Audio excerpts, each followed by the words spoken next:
Hello everyone, আসসালামু আলাইকুম। স্বাগত জানাই আমাদের নতুন আরও একটি ভিডিওতে।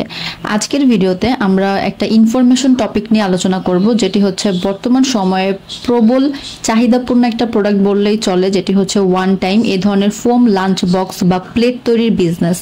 নতুন উদ্যোক্তাদের মাঝে বর্তমান সময়ে এ ধরনের বিজনেসটি শুরু করার প্রবণতা অনেক বেশি, কারণ আমাদের ইউটিউব চ্যানেল থেকে আমরা প্রচুর দর্শক পাই যারা আমাদের অফিসে আসে বিস্তারিত জানতে, শুধুমাত্র ফোম প্লেট বক্স এই মেশিনগুলো বা এই সংক্রান্ত বিজনেস সম্পর্কে জানতে। তো তাদের মধ্যে বেশিরভাগই কিছু মিসআন্ডারস্ট্যান্ডিং থেকে থাকে, যেগুলো বিভিন্ন ইউটিউব ভিডিওর মাধ্যমে তাদের মধ্যে আসলে আসে।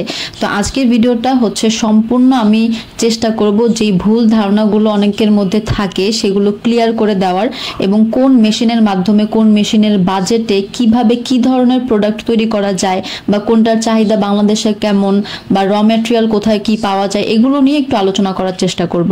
সো মূল আলোচনা শুরু করার আগে বলে রাখি, আপনি যদি আমাদের ইউটিউব চ্যানেলের নতুন দর্শক হয়ে থাকেন এবং আপনি যদি ওয়ান টাইম এই ধরনের ফোম প্লেট বক্স মেকিং বিজনেসটি শুরু করতে চান, তাহলে অবশ্যই আমাদের চ্যানেলটি সাবস্ক্রাইব করে পাশে থাকা বেল আইকনটি প্রেস করে রাখবেন এবং সম্পূর্ণ ভিডিওটি দেখবেন। আশা করি অনেক কিছু জানতে পারবেন। প্রথমত, ওয়ান টাইমের মধ্যে বেশ কয়েকটি প্রোডাক্ট রয়েছে, যেমন পেপার বা প্লাস্টিক, অ্যালুমিনিয়াম বা হচ্ছে এই ধরনের ডোনা বা ফোম বক্সগুলো যেগুলো বলে, এগুলো সবই ওয়ান টাইমের মধ্যে পড়ে। কিন্তু প্রত্যেকটা প্রোডাক্ট তৈরি করার জন্য আপনার অবশ্যই আলাদা সেট আপ, আলাদা মেশিন করতে হবে। আপনি ওয়ান টাইম বলে একেবারে গণহারে সব এক মেশিনে হবে এরকম চিন্তা ভাবনা করতে পারেন না। যাদের মধ্যে এরকম ভুল ধারণা আছে তাদের ক্লিয়ার করে দিলাম। সেকেন্ড হচ্ছে, আমাদের বাংলাদেশে পেপার প্লেটের খুব বেশি চাহিদা এখন পর্যন্ত হয়নি, হয়তোবা ভবিষ্যতে হতে পারে, বাট বর্তমানে খুব বেশি রানিং যে তা না, একদমই না। যারা খুব বেশি রানিং বলে হচ্ছে মেশিন বিক্রি করতেছে, তাদের এক সময় না এক সময় বিভিন্ন ক্ষতির সম্মুখীন হতে হবে। যাই হোক, এরপরে হচ্ছে থার্ড, বাংলাদেশে হচ্ছে আপনার ফোম এ ধরনের লাঞ্চ বক্স বা বিরিয়ানি বক্সের প্রচুর পরিমাণে চাহিদা রয়েছে। এছাড়াও বিভিন্ন ধরনের প্লাস্টিক বা এই ধরনের ট্রান্সপারেন্ট গ্লাস প্লেট, এগুলোর বাটির বা দইয়ের বাটি প্রচুর চাহিদা রয়েছে। তো আপনি যদি ভেবে থাকেন বর্তমান সময়ে দাঁড়িয়ে এ ধরনের একটি ওয়ান টাইম বিজনেস আপনি শুরু করবেন, তাহলে অবশ্যই আপনার জেনে রাখা ভালো, আপনি স্বল্প পুঁজিতে বা স্বল্প বাজেটে এই ব্যবসা কখনোই শুরু করতে পারবেন না।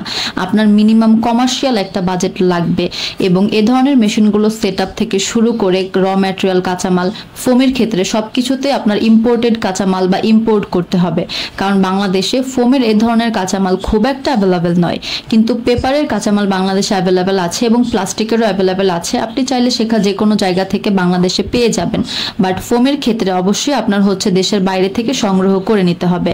এখন আপনি যদি ভেবে থাকেন দেশের মধ্যে কারা র ম্যাটেরিয়াল নিয়ে কাজ করে বা তাদের একটু খুঁজে বের করেন, এটা নির্দিষ্ট আপনাদের হচ্ছে কাজ। আপনারা যারা আমাদেরকে এসে কোয়েশ্চেনগুলো করেন তাদের আমি ক্লিয়ার করে বারবার বলে দিই, এবং তাদের জন্য আজকে আবারও বলছি, বাংলাদেশে ফোমের র ম্যাটেরিয়াল খুব একটা অ্যাভেলেবেল নয়।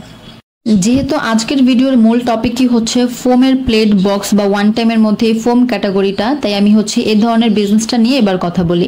আপনাদের মধ্যে যারা ভাবছেন ওয়ান টাইম বিজনেস করবেন এবং আপনার হচ্ছে মূল আকর্ষণ হচ্ছে এ ধরনের ফোম প্লেট বক্স, এবং আপনি চাচ্ছেন ফোমের প্লেট বক্স বাটি মানে ফোমের যা কিছু আছে আপনি একটা মেশিনে তৈরি করবেন, তাহলে হ্যাঁ আপনি তৈরি করতে পারবেন। কিন্তু সেক্ষেত্রে আপনার একটি বড় কমার্শিয়াল বা ইন্ডাস্ট্রিয়াল মেশিনারি সেট আপ করতে হবে, যেটি মিনিমাম 1-1.5 কোটি টাকার বাজেট হবে। আপনি যদি ভেবে থাকেন 2, 4, 5 লাখ 10 লাখে আপনি একটা মেশিন ক্রয় করবেন যেটার মধ্যে ফোমের বক্স প্লেট সব তৈরি করবেন, এটা আপনার একটা নিতান্তই ভুল ধারণা ছাড়া আর কিছু না।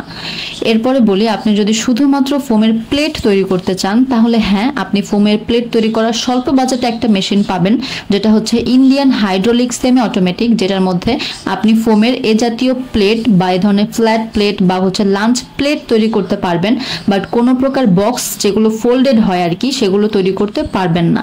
এ ধরনের প্লেট মেকিং মেশিনগুলো 8 থেকে 10 লক্ষ টাকার মধ্যে রানিং প্রাইসে এনে দেওয়া সম্ভব। এখন আবার অনেকেই কোয়েশ্চেন করতে পারেন, ইন্ডিয়ায় প্রাইস একরকম দেখি, বাংলাদেশে কেন এত বেশি? আপনি যখন একটা প্রোডাক্ট ইন্ডিয়া থেকে বাংলাদেশে আনবেন, শুধু প্রোডাক্টটা আনবেন না, এর এলসি বলেন, এর হচ্ছে ওজন অনুযায়ী এর প্যাকেজিং খরচ বলেন, বা হচ্ছে এর ইম্পোর্ট কস্ট বলেন, বিভিন্ন কিছু এর মধ্যে অ্যাড হইতে হয়, যেটার কস্ট অনেক বেশি পড়ে যায়। এজন্য দেখা যায় যে সেম মেশিন আপনি হচ্ছে 1 টাকা দেখবেন, বাংলাদেশে সেটা আনতে আনতে 4-5 টাকা হয়ে যায়। সো আপনি যদি ভেবে থাকেন যে আপনি ওই দেশে 2 টাকা দেখছেন, এই দেশে কেন এত বেশি হলো, তাহলে যোগাযোগ আমাদের সাথে করার একদমই দরকার নেই। কথা ক্লিয়ার করে দেই, আমরা হচ্ছে ইম্পোর্টার। আমরা সরাসরি চায়না, ইন্ডিয়া বা অন্যান্য দেশ থেকে সকল ধরনের মেশিনারিজ বাংলাদেশে এনে সেট আপ করে দিই। এছাড়াও বিভিন্ন সার্ভিস দিয়ে থাকি শুধুমাত্র আমাদের ক্লায়েন্টদের জন্য। আশা করি আজকের ভিডিওতে ওয়ান টাইম বিজনেস সম্পর্কে এবং হচ্ছে ফোমের প্লেট বক্সের বিজনেস সম্পর্কে মোটামুটি একটা ধারণা আপনাদের দিতে পেরেছি। আমাদের ইউটিউব চ্যানেলে আপনি ইন্ডিভিজুয়ালি বিভিন্ন ধরনের ভিডিও পাবেন, যেখানে হচ্ছে শুধুমাত্র একটি প্রোডাক্ট যেমন পেপার প্লেট বা প্লাস্টিক, এরকম একটি প্রোডাক্ট নিয়ে একেবারে ভালো করে বিস্তারিত ভিডিও দেওয়া হয়েছে। সেগুলো দেখলে আপনি ওই প্রোডাক্টগুলো সম্পর্কেও জেনে যাবেন। ধন্যবাদ সবাইকে এতক্ষণ সাথে থাকার জন্য, এবং সম্পূর্ণ ভিডিওটি যারা দেখেছেন তাদের অসংখ্য ধন্যবাদ।